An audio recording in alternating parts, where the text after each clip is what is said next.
Have you ever wondered if you truly know the secrets your home holds?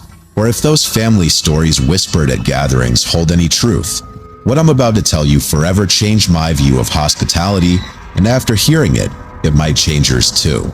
It all began on a night that seemed straight out of a horror movie. Rain lashed furiously against the windows of the Morera mansion, an imposing colonial structure that stood on the outskirts of Shadow Valley.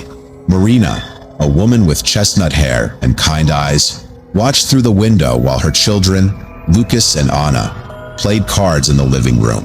Her husband Pedro read the newspaper in his favorite armchair, like any other normal night. But this night was far from normal. The first sign that something was wrong was the sudden blackout that plunged the house into darkness. Lightning illuminated the room intermittently, casting shadows that seemed to come alive on the walls. And then, above the roar of the storm, they heard the knocking on the front door. Upon opening it, they found a drenched woman of unsettling beauty and penetrating gaze. She introduced herself as Elena Valdez, a tourist whose reservation at the local inn had been mysteriously canceled.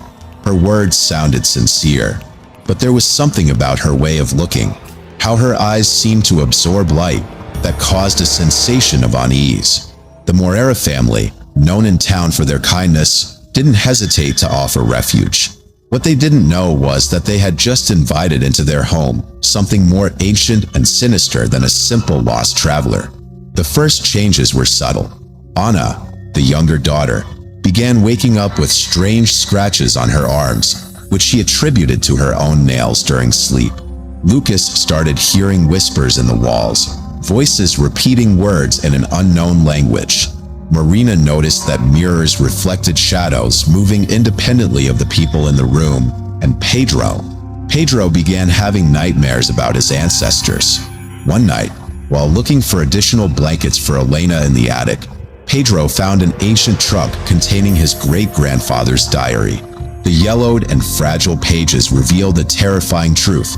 The house wasn't simply a family residence, but a seal, a prison belt to contain an ancient curse.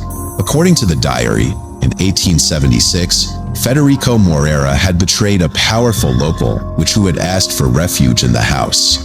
The witch, before being handed over to authorities, cursed the family with words that were carved into the house's beams. For 7 generations, you shall be the guardians of my pain, and when the 7th red moon stains the sky, a daughter of my blood will come to claim what is hers. Pedro made the calculations in horror. They were the 7th generation, and that night, the moon would turn red in a lunar eclipse everyone had been waiting to see. Events precipitated quickly. Elena began to show her true nature. Her shadow detached from her body, sliding across walls like living ink. Objects flew around the house. Doors opened and closed by themselves, and strange symbols appeared carved into the walls, glowing with a greenish light in the darkness. Marina discovered that Elena wasn't simply a descendant of the witch. She was her very essence, preserved through generations of dark rituals, waiting for the precise moment to fully manifest. The Morera house had been built with specific protections, runes, and symbols hidden in its architecture, designed to contain the evil that was now beginning to awaken. On the night of the eclipse, the family tried to flee, but the house wouldn't let them leave. The doors sealed themselves, windows turned into solid walls, and the air became thick as honey. Elena, or what once was Elena, transformed into something that defied human comprehension. Her body twisted at impossible angles, her skin cracked, revealing an ancestral darkness that pulsed like a sick heart. Pedro then remembered the last pages of the diary, where his great-grandfather had written a containment ritual. The family joined in a circle, reciting words that seemed to emerge from their own ancestral memories. The entire house vibrated, the walls bled, and time seemed to stop. What happened next is shrouded in the mist of the inexplicable. Some neighbors claim to have seen the house glow with a reddish light before a supernatural scream tore through the night. Others swear the entire structure vanished for an instant, as if it had been erased from reality. The Morera family survived, but nothing was ever the same. The house still stands, apparently normal, but different. Mirrors now reflect shadows of events that haven't yet occurred, and on full moon nights, ancient chants can be heard emerging from its foundations. Pedro and Marina decided not to sell the house, aware of their responsibility as guardians. Lucas and Anna grew up understanding that their home was more than simple brick and mortar.